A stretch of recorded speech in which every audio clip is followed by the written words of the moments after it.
And yeah, well done for sticking around to the end. And it's sad being the last speaker of a conference, but hopefully this will be the one you remember. I'd like to acknowledge my co-authors, Alice and Fred, who just presented, and Peter Shaughnessy as well, contributed to this work.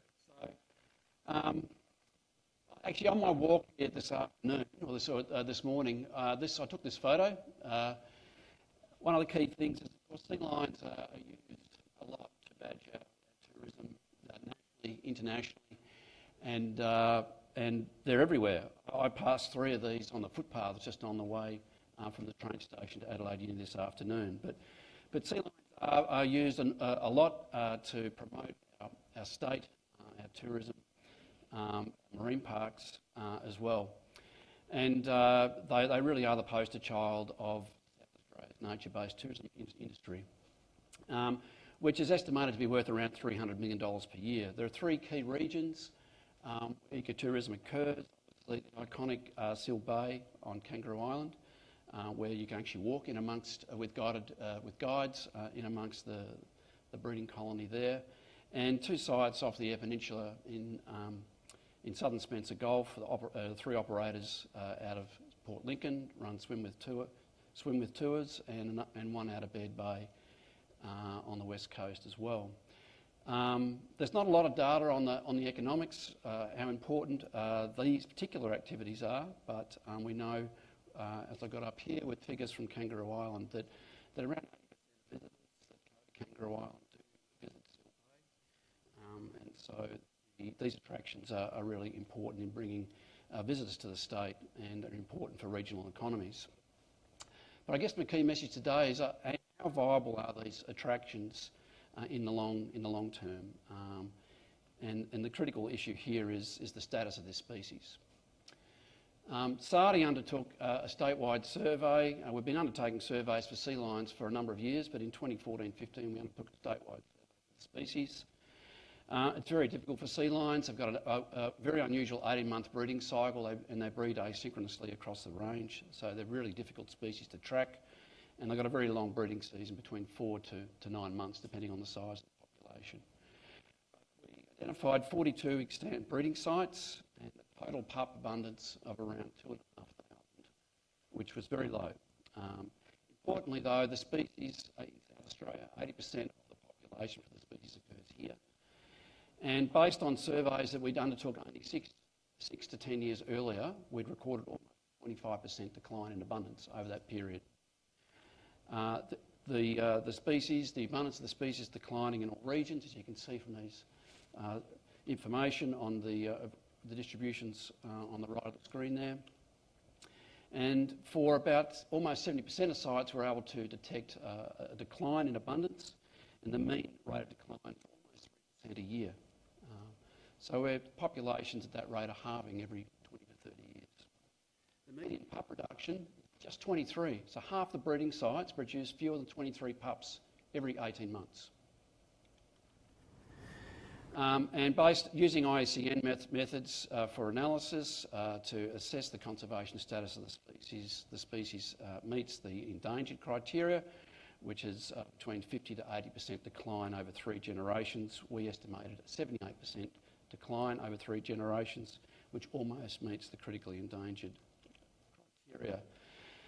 Actually, Australian sea lions have been listed as endangered under IUCN since 2008. They're currently listed nationally as vulnerable, but there'll be more on that later. There is a recovery plan for Australian sea lions. This was developed through the Commonwealth Environment Department in 2013. A number of threatening processes have been identified and they're listed up there on the screen.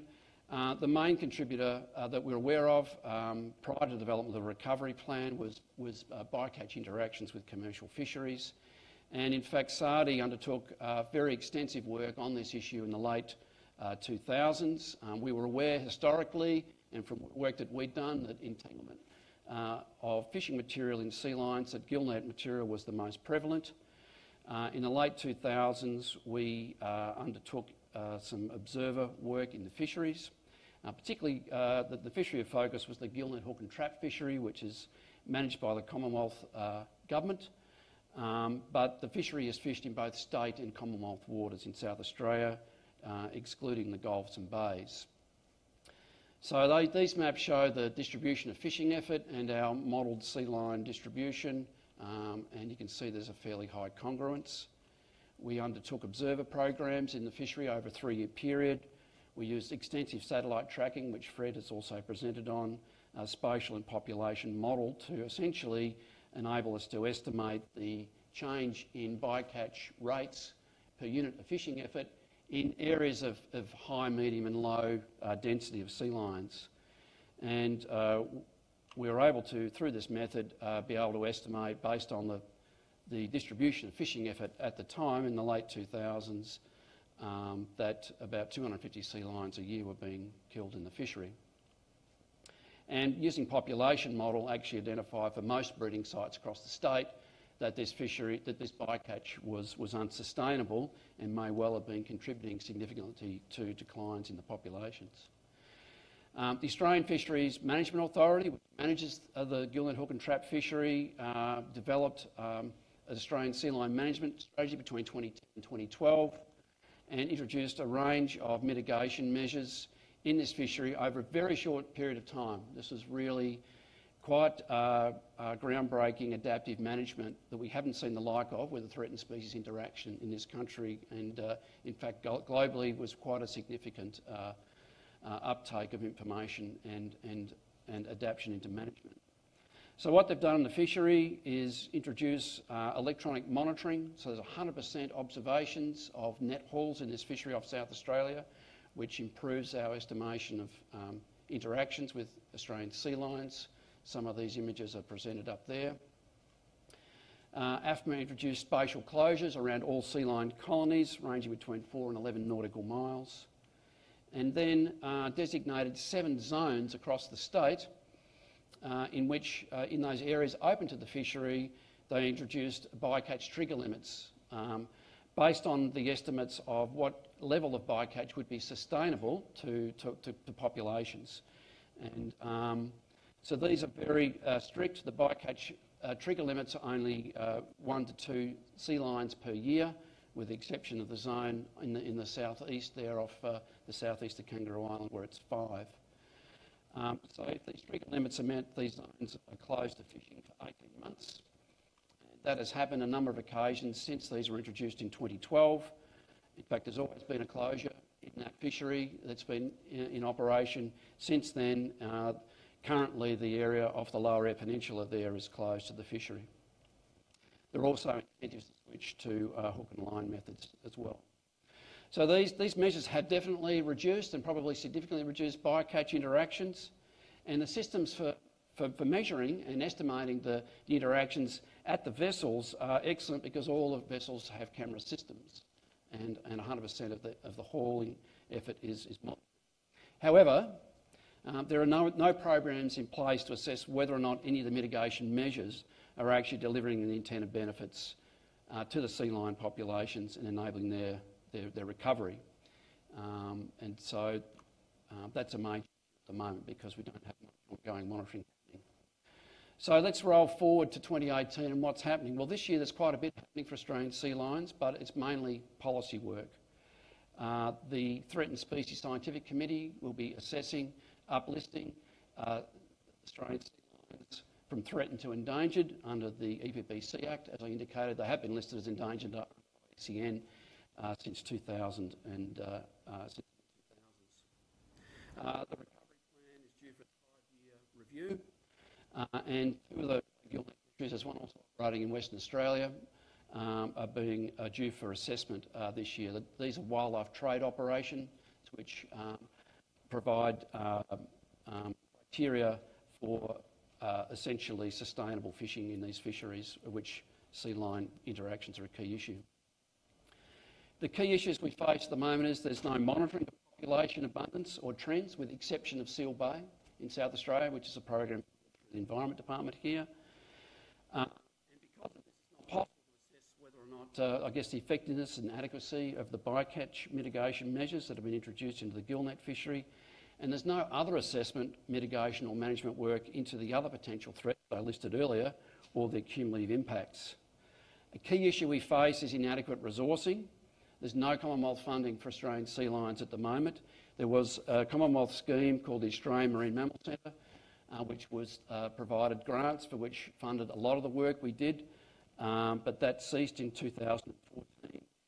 And South Australia is presently excluded from funding through the National Environment Science Program, Marine Biodiversity Funding, which is the only conduit for the Commonwealth to fund threatened species, marine threatened species work, which is just unavailable to us at this present time.